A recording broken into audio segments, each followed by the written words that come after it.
The story is told that once there was a wise king and a wise old man. And the king resented the old man because all the people respected him so much. And they were always seeking his advice instead of seeking advice from the king. And so the king stayed awake one night and he thought, I have to find a way to discredit this old man. And he wanted to embarrass him in front of all the people. And so he came upon a scheme and he summoned his followers. And he set the wise man down and he said, "O wise man, tell me this. I have the tiniest of bird cupped between my hands. Now I command you to tell me whether it's alive or dead." And the wise man immediately realized that he was in a bit of a dilemma. Because if the wise man said he's alive, the king would snuff the bird and the bird would be dead. However, if the wise man said that he was dead, the king would open his hands and release the bird. So either answer could be used to discredit the wise man. And the old man pondered and thought about his decision, and the king became very impatient. And he said, "Well, is the bird alive or dead?" he began to demand. And the wise man thought and replied, "It is as you wish, Your Majesty. The choice is in your hands." The choice is in your hands. I like this story because it clearly states one of the key points about choice. It is in our hands. This evening at sundown all over the world, the Jews will begin their celebration of Rosh Hashanah, and it's the start of the Jewish New Year. The celebration runs until Monday at sundown, and then begins the 9 days of awe, which will end with Yom Kippur.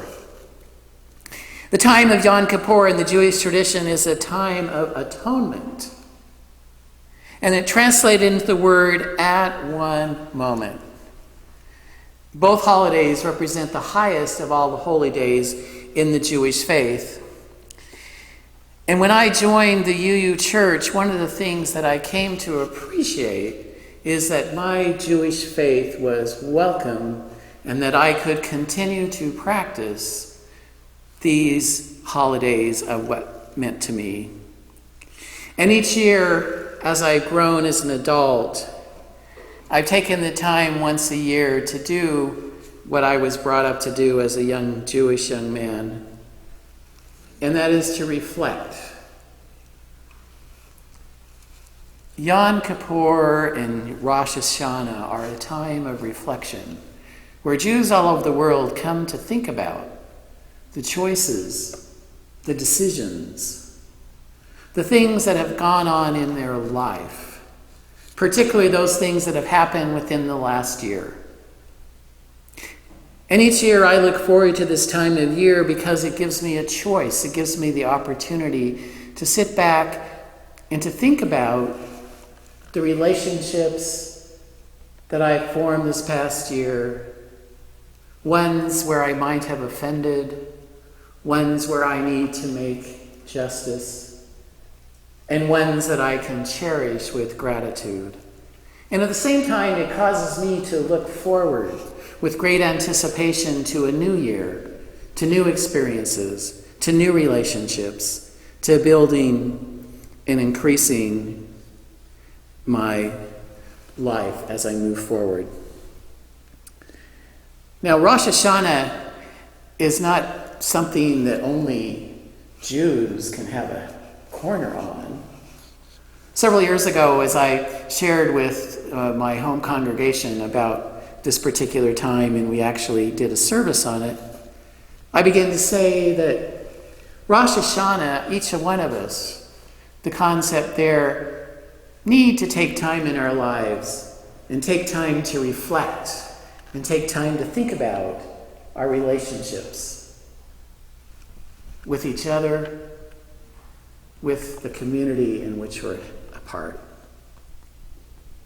And one of the wonderful things about being an interim minister is that one of my chief roles is to help you through a transition period. Back February, I asked each of you to join me on a journey of discovery and a journey of reflection. And I said at that time, and I continue to say, that as I continue to hold the mirror up for you to look at, it is not to point out what you might be doing wrong, but it is for you to see and to make corrections and to change where change needs to occur. And I will say that as a congregation, it is always a hard road to change, because we become accustomed to the way things are. We become accustomed to the status quo. And when we become accustomed to the status quo, we miss the opportunity for growth, not only in our own lives, but in our lives as a congregation. As Linda and I sat there and put together the timeline that is hanging in the fellowship hall, I could not help but think about, as I mentioned earlier, the former members of this congregation. And I thought back upon when they must have gathered together, the 67 members, to make a decision on to build a building. Can you imagine? In the UU fashion, I'm sure they had a myriad of opinions, a myriad of ideas, and even people who were bound and determined that their way was the right way. And yet, history tells us that they came together and found compromise and built a building. And then they sold that building, and then they built another building, and they sold that building and built another building. And eventually the building that was sold made it possible for this. And I know many of you were in the process of all that went into coming here, and I'm sure there were many of discussions and many viewpoints shared. But somewhere along the line, compromise happened, and you came together, and you had the windows and the other artifacts come here and be a part, to honor and to be a part of this congregation. And so whether you want to accept it or not, you have changed as you've moved forward. And there have been times in this congregation when you have stepped up. As you go back and read the history, during the World War, this congregation, the women came together and sewed articles and made over 366 articles that could be given, clothing. And as you go back and read other things, I'm reminded of the story of Dorothy Sinclair standing up and saying, our children must have a playground.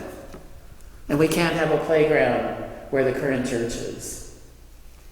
And I hold these people up not because they're unique, but because of their voice and of their vision. We have many of the things that we appreciate today. And so, was change hard? Absolutely. Does change get any easier? No. But our time together as your interim minister is to prepare you for change, to prepare you for a settled minister, to begin to plant seeds of different ways of looking at different things. We are not here to take away. We are not here to change your relationship. We are here to help you grow. Now, I realize that this past week we've had a very active following in sharing on our Yahoo group. And I think this is wonderful. You know, as ministers, Linda and I appreciate feedback, and we appreciate opinions, and we appreciate hearing from each of you. And as we move forward, please know that as ministers, we really do look to the needs of this congregation. We really do strive in discernment to look at things that can help you, to change you in ways that will help you to grow. And that is always not an easy task. You know, the role of the interim minister, many will joke and say to you that if you can't find something wrong with your interim minister, he's not doing a good job. Well, I'm sure that many of you can find plenty. And please know that that's okay, because that's a reflection of your engagement. That's a reflection of you saying, I have an opinion and I want to share it. But there also comes a time when you come together and you hear and you make decisions and you put aside the old and look forward to the new and the new experience and the new opportunity. Many times ministers feel like we're on an island out here and the congregation is here, and anything that we do that you do not like, the darts are going to come. And please know that that's okay, but there are times also when it's not okay. And so, as I hold the mirror up, I ask each of you to reflect upon your own self and what this church means to you. To realize that the power is in your hand. And as we close this service and go to the fellowship hall and enjoy a meal together, I encourage you to go look at the timeline and to take a sticky note and to write your name on it and to put it on that timeline so that you can visually see that you also are a part of this wonderful Unitarian Universalist Church here in Peoria. And then what we do this year and these coming months will have an impact on how you move forward as a congregation. And as you continue to move forward and to live up to who you are in this community.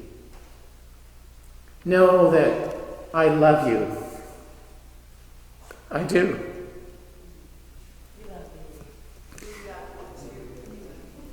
And, you know, some of you are not going to like decisions that are made.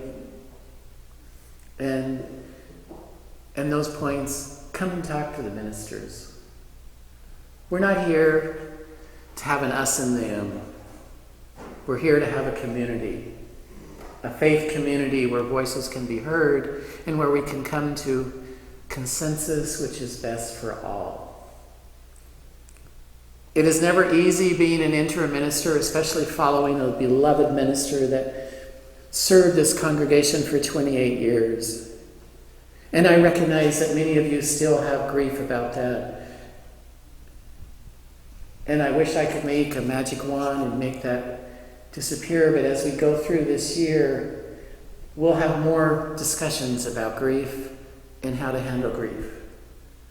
But know that as we move forward, decisions and choices that are made in the best interests of the whole, and not out of disrespect for a previous minister, and not out of anything about the job that he did or didn't do, because you have this building today because Michael Brown shepherded you and was patient and kind and got you to be here. And that is his legacy. And that is what he did as a minister for you. And as other ministers come, they also will bring their gifts and help you to continue to move forward. May you each know that you are all special, that you are unique, that you are loved, and that you are a part of this community, that you are important, and that literally the power is in your hands to determine who and what and how you'll be engaged in this community of Peoria, and how you'll be engaged with each other, and how you'll continue to grow in spirit, in body, and in love. May you know that you always have the support and love of your ministers, and may you know that we are a faith community that comes together, that rallies, that makes things happen, that changes lives, and creates a space where people, regardless of their sexual orientation, regardless of their religion, can feel home and feel loved. May it be so. Amen.